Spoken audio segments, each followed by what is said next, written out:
ಈ ಊರಿನ ಹೆಸರು ರಾಮಪುರ. ತುಂಗಭದ್ರಾ ನದಿ ಹಿನ್ನೀರಿನ ದಡ್ದಾಗ ಈ ಊರನ್ನ ನೋಡ್ಬೋದು ನೀವು. ಇಲ್ಲಿಗೆ ಹೋಗ್ಬೇಕಂದ್ರೆ ನೀವು ಲಾಂಚ್ ಅಂದ್ರೆ ದೋಣಿ ಏರಿ ಬರ್ಬೇಕು. ಸೇಮ್ ಸಿಗಂದೂರ್ದಾಗ ಇದಲ್ಲ ಅಂತದ. ಬರ್ರಿ ಹೊಳೆ ದಾಟಿ ಊರು ತಿರ್ಗಾಡ್ಕೊಂಡ್ ಬರೋಣ.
ಮಾನ್ಸೂನ್ ಸೀಸನ್ನು ಇವಾಗ ಈ ವರ್ಷ ಇಲ್ಲಿ ಹೋಗೋಕ್ಕಾಗಂಗಿಲ್ಲ ಅಂತಂದು ಹೇಳಿಕೊಂಡು ನಾವು ನಮ್ಮ ಊರು ಹತ್ತತ್ರ ಎಲ್ಲ ಎಕ್ಸ್ಪ್ಲೋರ್ ಮಾಡಂತೀವಿ. ಫುಲ್ ಎಕ್ಸ್ಪ್ಲೋರ್ ಮಾಡಂತೀವಿ. ನೋಡ್ಬೋದು ಫುಲ್ ಗ್ರೀನ್ರಿ, ಯಾವ ಮಲೆನಾಡಿಗೂ ಕಮ್ಮಿ ಇಲ್ಲ, ಫುಲ್ ಗ್ರೀನ್ರಿ ಐತಿ.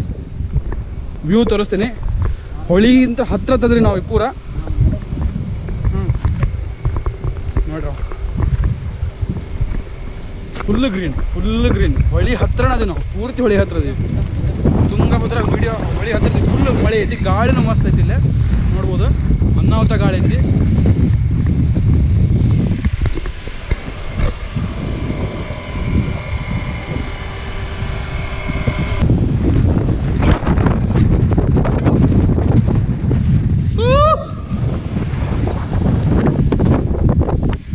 ಹೊಳಿ ಇದು ಸೇಮ್ ಅದ ತುಂಗಭದ್ರಾ ನದಿನ, ಮತ್ತು ನಾವು ಅದು ತುಂಗಭದ್ರಾ ನದಿ ಕಡೆ ನದಿ ಆದ್ರೆ ಅದು ಹಿನ್ನೀರು ಪೂರ ಮಸ್ತ್ ಎಲ್ಲ ನೋಡು. ನೇಚರ್ ಮಸ್ತ್ ಐತಿರಲ್ಲ ನೋಡ್ಬೋದು ನೀವು. ಗಾಳಿ ಸಿಕ್ಕಾಪಟ್ಟೆ ಐತಿ. ನೀರಿನ ಹತ್ರ ಅದೇ ನಾವು ಈಗ ಮಳೆ ನೋಡ್ಬೋದು. ಫುಲ್ ಮಳೆ ಐತೆ ಅಲ್ಲೆಲ್ಲ ನೋಡ್ರಿ. ಫುಲ್ ಮಳೆ ಬರೋದೈತಿ ಈ ಕಡೆ. ಈ ಕಡೆ ಅಲ್ಲಿ ಲಾಂಚ್ ಕಾಣ್ತಿರ್ಬೋದು. ಅಲ್ಲಿ ಭಾಳ ಸಣ್ಣದು ಕಾಣಿಸುತ್ತೆ ಅನ್ಸುತ್ತೆ. ಮಳೆ ಬರೋದೈತಿ ಈ ಕಡೆ. ಆಲ್ಮೋಸ್ಟ್ ಮಳೆ ಹೊಡ್ಯಾದೈತಿ ಈಗ. This is happiness. It is real.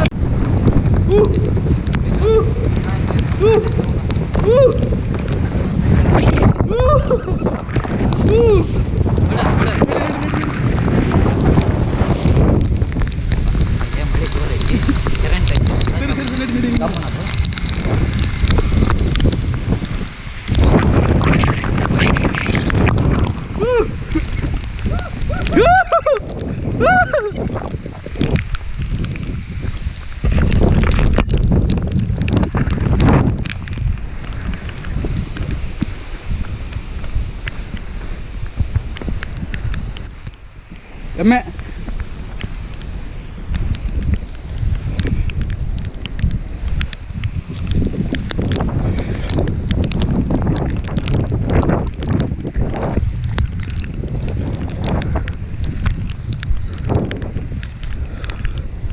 Jai Anjaneya. Boss ನೋಡಲ್ಲ.